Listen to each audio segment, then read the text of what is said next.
어제는 최근 들어서 가장 더울 거라는 예보가 있었던 것 같습니다. 사실 오래전부터 우리 유치부 성경학교가 예정된 날이기도 했었는데요.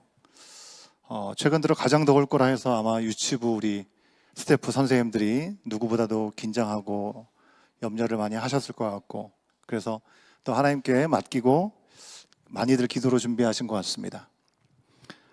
여러분, 사실 어린아이들을 가르치거나 돌보신 분들은 다 아시겠지만, 여러분, 아이들은 더위에 더 취약하잖아요. 그죠?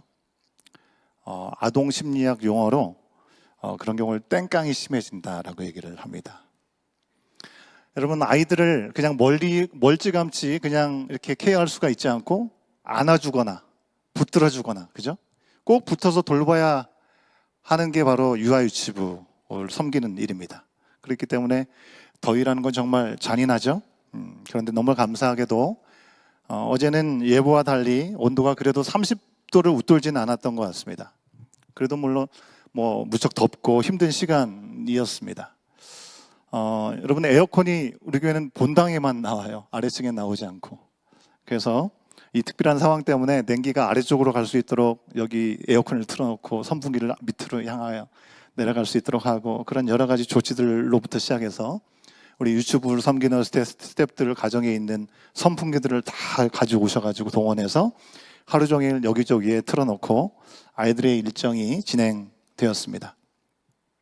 20개월인 아리아로부터 해가지고 만 6세 유초등부를 이제 막 들어간 우리 아이에 이르기까지 오전부터 저녁까지 두 끼의 식사를 포함한 긴 일정을 정말 하나님이 보호하사 우리 유치부 만세 예, 정말 다행히 한 명도 다치지 않고 감사하게 진행이 되었습니다. 스태프들뿐만 아니라 정말 주방이 찜통이더라고요. 예. 찜통 주방의 집사님들, 봉사자들, 또 롱위켄드잖아요. 다 반납한 청년들, 우리 집사님들, 발룬티아들, 정말 귀한 손길이 참 많아서 너무 감사하다는 생각이 들었습니다. 일어서진 않겠지만 수고하시는 손길들 수고하셨다고, 오늘도 이어지긴 하지만 우리 박수를 한번 격려할까요?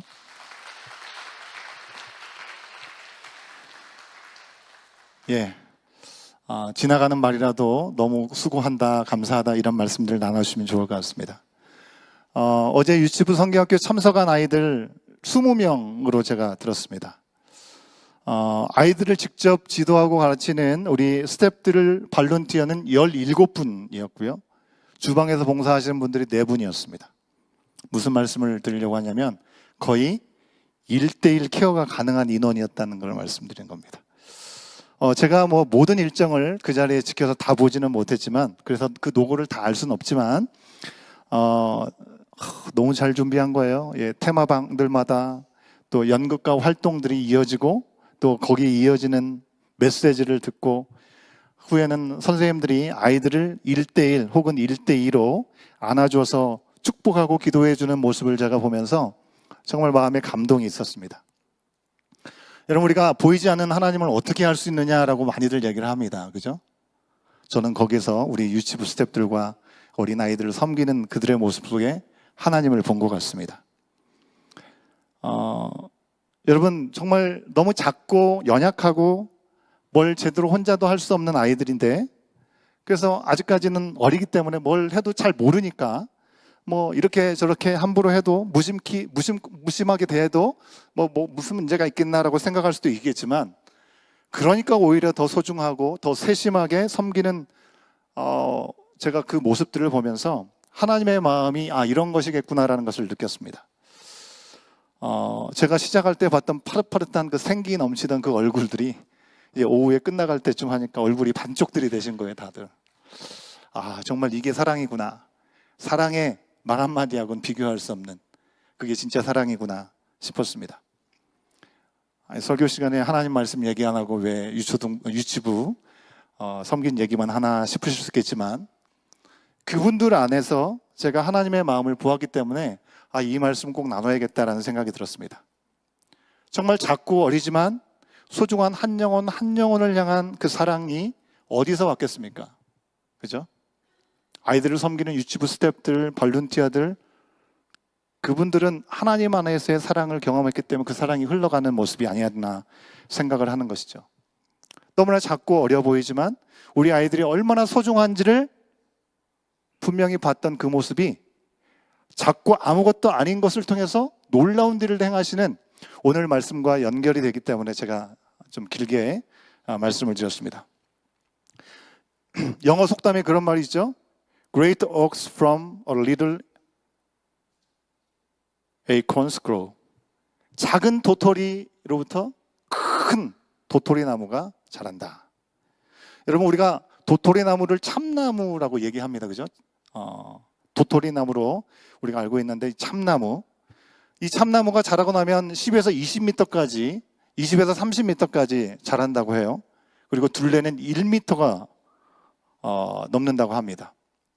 정말 작은 씨앗, 도토리 한 알로부터 그렇게 큰 키와 엄청난 둘레 나무가 된다고 하는 것이죠. 여러분, 이 내용은 성경 속에서 겨자씨 비유를 통해서도 비슷하게 우리 가운데 들려진 말씀이기도 합니다. 여러분, 겨자씨 나무는 참나무에 비하면 10분의 1 정도밖에 크기가 되지 않고, 마찬가지로 이 씨앗도 10분의 1 정도밖에 크기가 되지 않는다고 합니다. 그런데 그 작은 씨앗에서 엄청나게 크게 자란다고 하는 것이죠.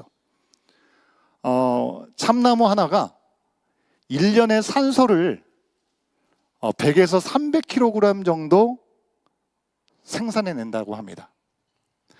이 100에서 300kg 정도 되는 이 산소의 양은 적게는 2명에서 10명까지 1년 동안 필요로 하는 산소량이 바로 여기에 해당된다라고 얘기합니다.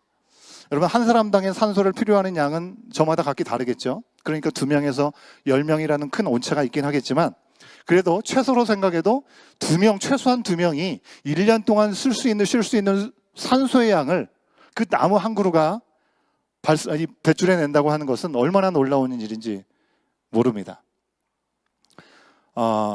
요즘처럼 이 지구 온난화 때문에 우리가 원하지 않는 산불들이 여기저기서 너무나 많이 나잖아요. 그래서 산을 다 태우고 나무를 다 태우면 우리가 얼마나 큰 손해인지를 이야기만 들어도 다시 한번 생각해 보게 되는 것 같습니다. 여러분, 제가 지금 드리고 싶은 말씀은 그러니 우리가 자연을 잘 보호해야 된다, 이 얘기를 말씀드리고 싶은 게 아니고요. 이 부분에 대한 적용은 여러분, 제가 칼럼을 적어놨습니다. 거기 보시면 참고하실 수 있습니다. 도토리와 이 참나무, 이 이야기를 제가 드리는 이유는 정말 보잘것없고 정말 작아 보이는 것에서 시작된 아주 놀라운 생명력, 그 생명이 얼마나 놀라운지를 제가 말씀드리기 위해서 지금 이 시간 말씀을 드린 겁니다.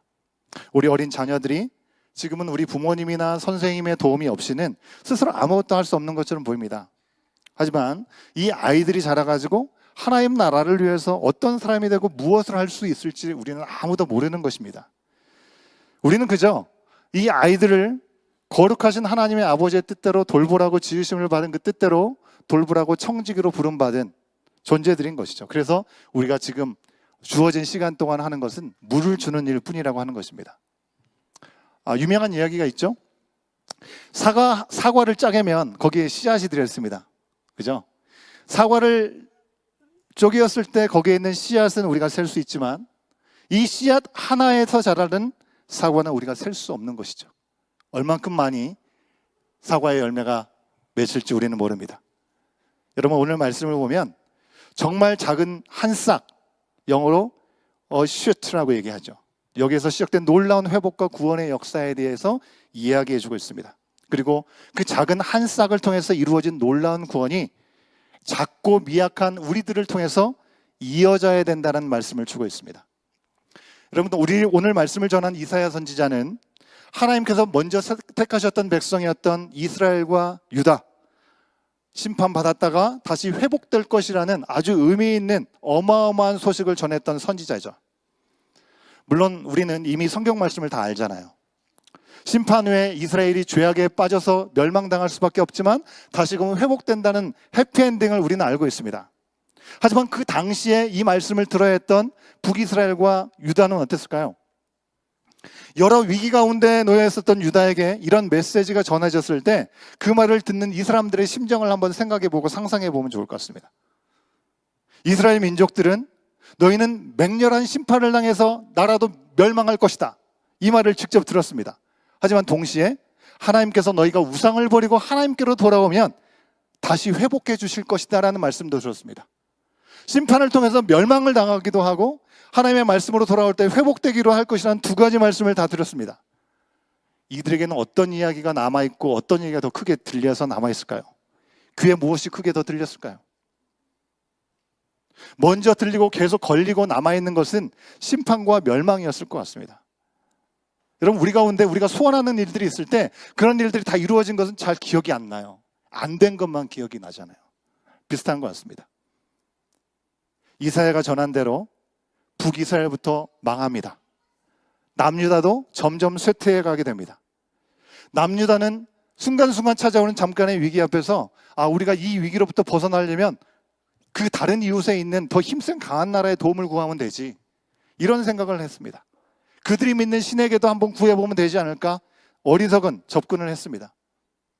하나님은 오직 하나님을 믿기를 바라는 마음으로 그들 가운데 인생 채찍질을 던지셔서 회복하기를 원하셨는데 그들은 다시 우상, 이웃나라를 의지하는 모습으로 나가게 된 것을 하나님은 더 책망하게 되시는 것이죠.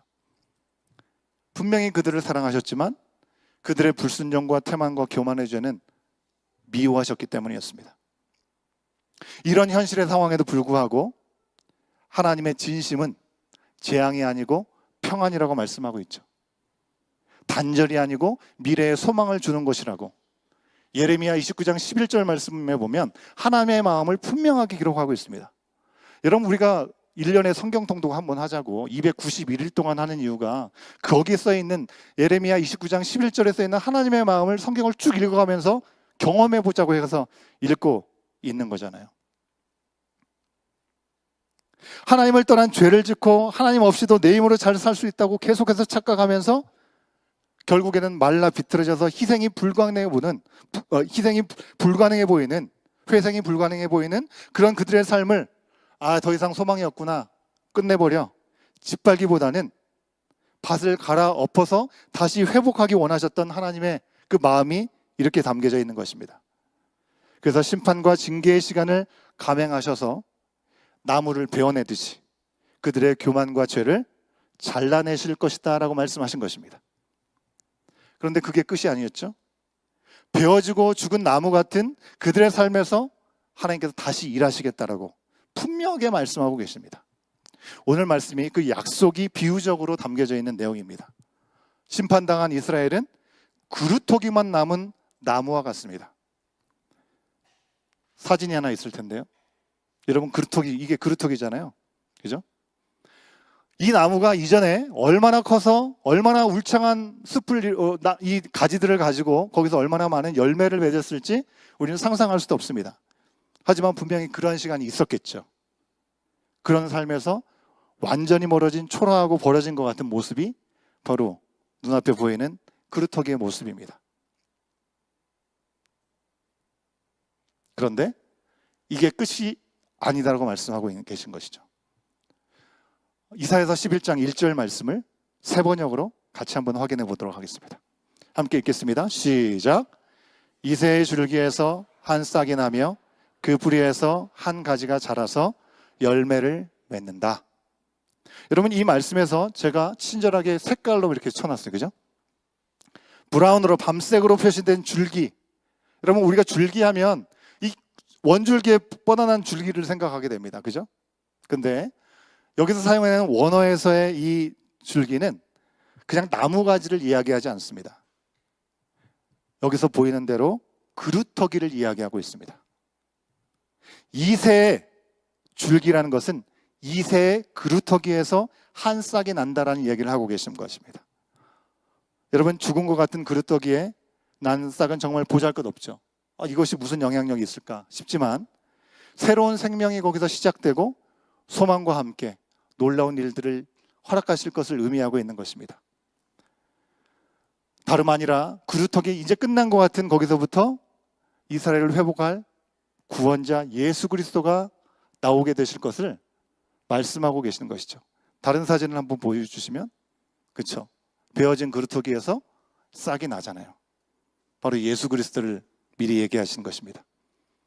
그런데 예수 그리스도의 시작이 되는 이 그루터기가 누구의 그루터기하고 오늘 본문에서 얘기하고 있는지를 우리가 볼 필요가 있습니다. 아까 방금 읽었던 말씀을 한번 보시면 빨간 글씨로 확인할 수 있죠. 그죠? 누구의 그루터기라고 했습니까? 이새라고 얘기합니다. 이새는 누구예요? 다윗의 아버지입니다.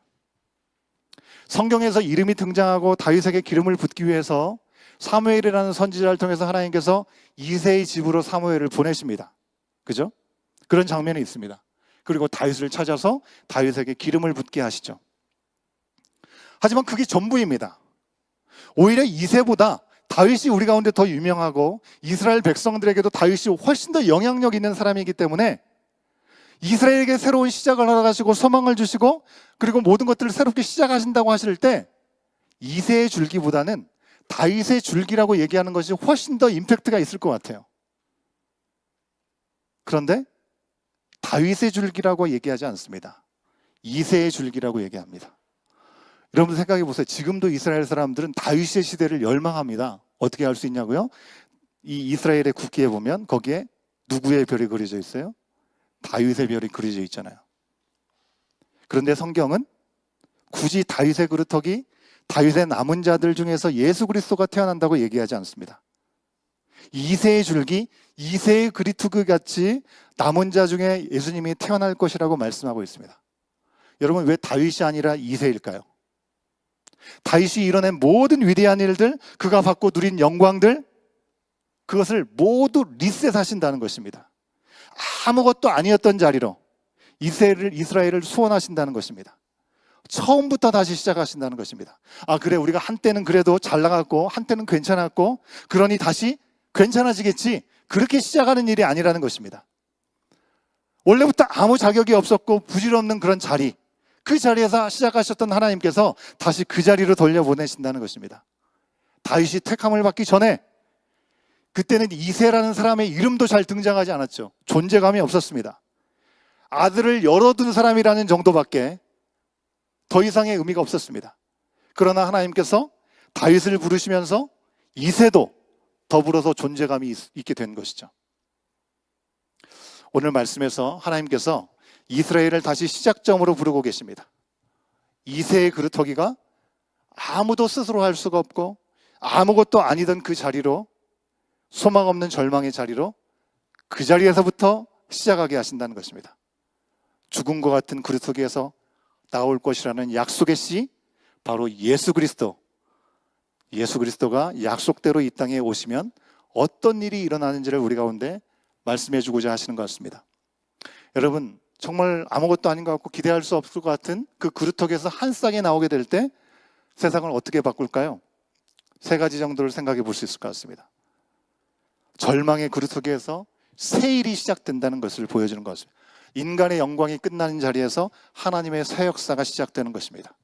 성령으로 충만한, 그래서 예수 그리스도가 그 생명의 싹이 되어서 그걸 통해서 하나님은 우리가 가장 절망적인 그 자리에 있을 때 새로운 생명을 시작하신다는 것이죠. 작고 작아 보이는, 별 기대할 것 없는 그 한 싹을 통해서 일하신다라고 좀 전에 우리가 읽었던 말씀을 통해서 이야기하고 계십니다. 세상을 구원하기 위해서, 특별히 택함 받아서 믿음의 역사를 이어가다가 결국 자기들이 잘난 줄 알고 교만의 욕심죄 가운데 길을 잃어버리고 멸망에 이르게 된 이 이스라엘 민족처럼 모든 인류가 죄로 인해서 헤매고 길을 잃고 하나님께 이를 수 없게 된 것입니다. 잘려진 나무처럼 생명의 기운이 완전히 사라진 것입니다. 그루터기의 나이테를 보면 과거의 영광을 알 수 있다고 하잖아요. 하지만 그게 다인 것입니다. 스스로 어쩔 수 없는 것입니다. 하지만 하나님께서 살아남았어도 사는 것이 아닌 바로 그들 가운데 약속하신 구원자 예수 그리스도를 보내주신 것입니다. 그 예수님을 믿는 사람을 통해서 이전의 영광과 비교할 수 없는 온전한 회복과 구원을 약속하여 주신 것입니다. 여러분 우리가 굳이 거창하게 세상의 위기와 민족의 위기와 어떤 나라의 어떤 절망의 순간까지를 생각하지 않더라도 우리의 삶의 자리에서 정말 이제는 이젠 끝났다라고 생각하는 순간들을 생각해 볼 수 있죠. 우리한테는 다 그런 절망의 순간이 있습니다. 정말 사랑하는 일을 먼저 떠나보려는 시간들이 있거나 직장을 어느 순간에 갑자기 잃어버린다든지 사업이 실패를 경험한다든지 진학을 위해서 열심히 준비했는데 실패하는 경우들도 있습니다.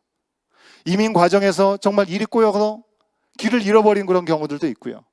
가족과 사랑하는 이들과 너무 좋은 관계를 맺다가 어느 순간 관계가 무너져서 도저히 회복이 불가능한 것 같은 그런 상황들을 절망의 자리를 경험할 수도 있습니다. 신앙적으로도요. 갑자기 뭔가 회의가 들고 하나님이 계신가 불신하는 마음이 들면서 하나님과 관계가 끊어진 것 같은 그런 시간들을 경험할 수도 있습니다. 어떤 경우는 누가 봐도 아주 심각한 일이지만 어떤 경우는 남이 보기에 소소해 보이지만 나에게는 밥이 넘어가지 않는, 잠도 잘 오지 않는 그런 일일지도 모릅니다. 그 모든 상황 가운데 여러분 우리가 할 수 있는 것은 절망과 슬픔과 두려움과 회의뿐이죠. 하지만 하나님께서 우리에게 말씀하십니다. 그 절망의 그루터기에서 어쩔 줄 모르는 너희를 위해서 한 싹 예수 그리스도를 너희에게 보낸다라고 말씀하십니다. 우리의 절망을 아시는 우리 하나님께서 유일한 소망이신 예수 그리스도를 우리 가운데 보내셨습니다. 예수님이 우리의 삶에 오시면, 예수님이 오셨지만 누군가에게는 아직 그 예수님이 나와 관계가 맺어지지 아니하고 내 삶의 주인으로 모시지 않았을 수도 있죠. 그런데 그 주님이, 예수님이 나의 삶의 주인이 되셨을 때 어떤 일이 일어납니까? 회복이 시작됩니다. 두 번째, 새롭게 회복될 깨어진 세상의 모습을 우리가 보게 되는 것이죠. 11장 4절에 있는 말씀과 9절에 있는 말씀을 이어서 우리가 같이 한번 확인해 보도록 하겠습니다. 4절 말씀부터 함께 읽겠습니다. 시작. 가난한 사람들을 공의로 재판하고 세상에서 억눌린 사람들을 바르게, 그가 하는 말은 잔인한 자를 치고 그가 내리는 선고는 사악한 자를 사형에 처한다. 9절. 나의 거룩한 산 모든 곳에서 서로 해치거나 파괴하는 일이 없다. 물이 바다를 채우듯 주님을 아는 지식이 땅에 가득하기 때문이다. 아멘. 여러분, 메시아 예수 그리스도께서 오시면 공평과 정의가 회복된다라고 얘기합니다. 가난한 사람들이 불공정한 일들을 더 이상 당하지 않게 된다는 것입니다. 믿음을 가지려고 해도 세상을 볼 때 하나님이 계시다면 세상이 왜 이런가, 도무지 그것들이 해결되지 않기 때문에 하나님께 나가는데 어렵다고 얘기하는 분들이 참 많죠. 왜 누구는 태어나면서부터 흙수저고 누구는 태어나면서 금수저야 되느냐, 너무 불공평한 거 아니냐, 이런 얘기들도 합니다. 정말 공의와 정의로운 하나님이라면 모두에게 똑같은 균등한 기회를 주셔야 되는데 왜 이런 억울함을 당하는 일들 앞에 정의가 없는 것처럼 보여지는 그런 일들이 이렇게 너무나 많느냐라고 얘기를 합니다. 그죠? 우리가 그걸 다 설명할 수 없습니다. 근데 분명한 것은 그것이 하나님께서 우리 가운데 던져주신 것이 아니라 우리가 하나님을 떠난 그 죄악이 우리 가운데 부메랑처럼 돌아와서 결국 우리를 해하게 되는 상황들에 이르게 되었다고 하는 것이죠. 그런데 그 결국이 그렇게 끝나지 않는다고 오늘 말씀이 우리 가운데 얘기해주고 있는 것입니다. 평화와 화해와 온전한 세상이 회복된다고 얘기합니다.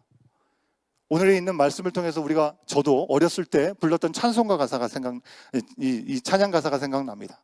사자들이 어린 양과 뛰놀며 어린이도 함께 뒹구는, 이런 찬양 기억하시나요? 독사굴에 어린아이가 손을 넣어도 장난쳐도 물지 않는 참사랑과 기쁨의 그 나라가 속히 오리라. 오늘 말씀이 얘기하고 있잖아요. 여러분이 뭘 얘기합니까? 이것은 단순히 동물과 사람들이 잘 어울려 사는 세상이 된다는 걸 얘기하는 게 아닙니다, 여러분. 죄가 만든 모든 죄적과 두려움이 사라지게 되는 세상이 온다는 것입니다. 근데 그 변화의 중심에는 여호와를 아는 지식이 있다는 것입니다.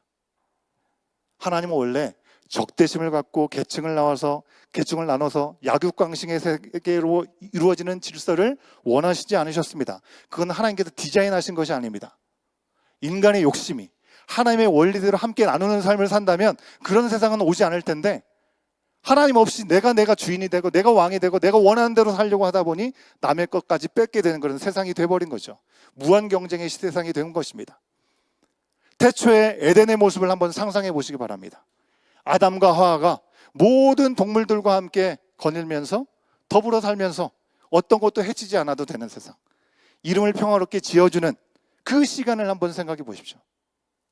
예수님께서 오심으로 회복해서 완성하실 하나님 나라가 완전한 화해의 나라가 될 것이라고 우리 가운데 약속하십니다. 언제 그게 이루어져요? 예수님께서 다시 오실 때. 예수님은 이 약속대로 우리 가운데 이미 오셨죠. 2000년 전에. 그리고 우리 죄를 대신해서 십자가에 달려 죽었다가 다시 살아나셔서 우리 모든 죄를 이미 정복하셨습니다. 하지만 아직 세상이 예수님을 믿고 구원받기까지는 심판을 유예하고 계십니다. 왜? 그 예수님을 알 수 있는 기회의 시간들을 주시기 위해서죠. 이런 이유 때문에 아직 세상에는 죄가 가득하고 죄로 인해서 세워진 불공정한 일들, 질서들이 깨어져 있는 모습으로 보여지는 것입니다. 사랑하기보다는 경쟁하고 남을 이겨야 내가 사는 그런 상황들이 되어버린 것입니다. 분명히 우리가 이런 세상에 살지만 그래도 우리는 예수님을 우리의 삶의 주인으로 왕으로 모시고 하나님의 자녀답게 그리스도로 옷을 입고 새 사람을 입고 살아갈 수 있는 존재가 되었다는 것이죠. 어떻게 해요? 내가 내 자신을 주장하지 않고 주님이 말씀하신 뜻대로 살려고 내 자신을 죽이고 살아갈 때 맛을 볼 수 있다고 하는 것입니다. 그래서 세상의 방식처럼, 세상의 가치처럼, 세상의 질서처럼 남을 짓밟고 수단과 방법을 가리지 않고 내가 살아남는 그런 삶이 아니라 나보다 남을 더 존귀하게 여기고 다른 사람들의 구원과 회복을 위해서 때론 내가 희생을 할지라도 헌신할 수 있는 것입니다. 우리 유치부 스태프들이 우리 자녀들을 향해서 보여준 모습이 그런 모습이라고 생각을 합니다. 내가 억울하고 속상해도 때로는 참고 용서하고 화해할 수 있습니다. 내 인생의 사자와 독사 같은 위협적인 존재가 나에게 피해를 주는 일들이 생길 수 있습니다. 멀리 있는 것 같지만 때로는 너무 가까이 있죠. 내 남편이, 내 아내가 사자와 독사 같을 때도 아마 있을 것입니다. 근데 그 모든 것을 하나님의 손에 우리가 맡겨드리고 우리는 진정한 용서와 화해와 평화의 길을 가기 위해서 나를 부인할 수 있습니다. 어떻게 이런 삶을 삽니까? 우리는 못합니다. 저는 못합니다. 모든 권한을 주님께 드립니다. 라고 할 때 가능한 것이죠. 십자가 위에서 아무 죄도 없이 우리를 위해서 대신 죽기 위해서 십자가에 달리신 그 예수님의 보혈과 은혜의 공로를 의지할 때 가능한 줄로 믿습니다.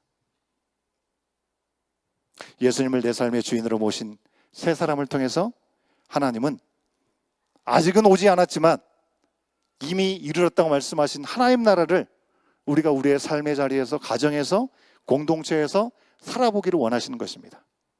그리고 그 1회 이상의 일들을 우리 가운데 주시기 원하신다는 것이죠. 세 번째는요, 우리를 넘어선 모두를 향한 구원을 우리 가운데 예비하셨다고 하는 것입니다. 이사야서 11장 10절에 있는 말씀을 같이 한번 보도록 할까요? 같이 한번 보도록 하겠습니다. 시작. 그날이 오면 이새의 뿌리에서 한 싹이 나서 만민의 깃발로 세워질 것이며 민족들이 그를 찾아 모여들어서 그가 있는 곳이 영광스럽게 될 것이다. 아멘. 한 싹 예수 그리스도 통해서 허락됩니다. 메시아는 이스라엘만을 위해서가 계시지 않은 것이죠. 모든 민족의 깃발이 되게 하신다는 것입니다. 하나님은 흩어진 백성들을 모으시고 열방을 부르십니다. 교회는요, 그 구원의 깃발 아래 모인 공동체라고 말씀하고 있는 것입니다.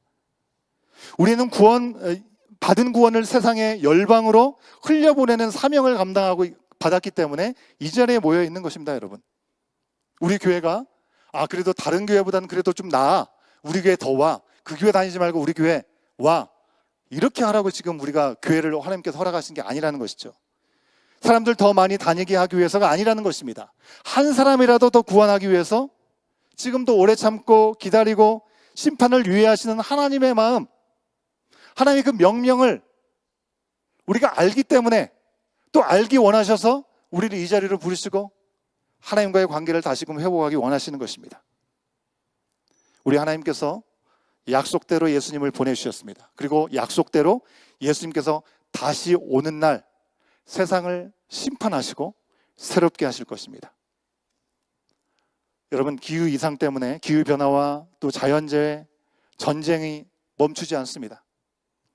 인류는 내리막길을 끊임없이 걸고 가고 있습니다. 그냥 이 어떻게 할 것인가, 그냥 두려워할 일만이 아니라 어차피 망할 이 세상 현재라도 그냥 좀 즐기자, 이렇게 할 일이 아니라는 것입니다.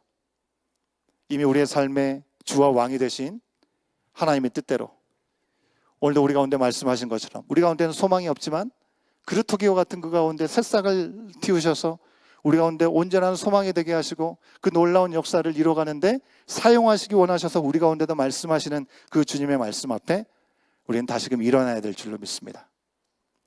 우리가 그렇게 살도록 예수님이 자기를 몸버려 죽이시기까지 하셨다는 사실들을 다시 한번 마음에 새기고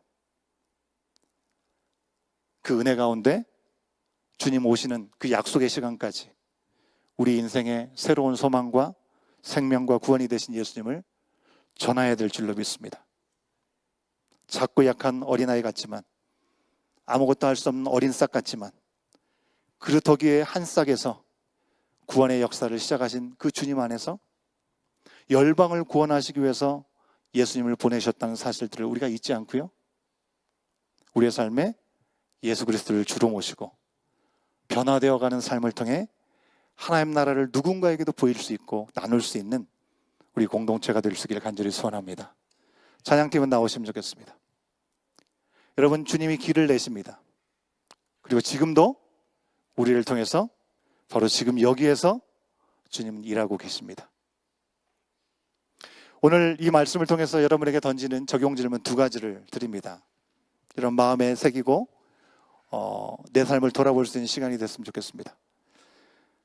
내 삶에서 이제는 끝났다고 생각했던 일을 하나님께서 다시 일으켜 세우신 적이 여러분 가운데 있으십니까?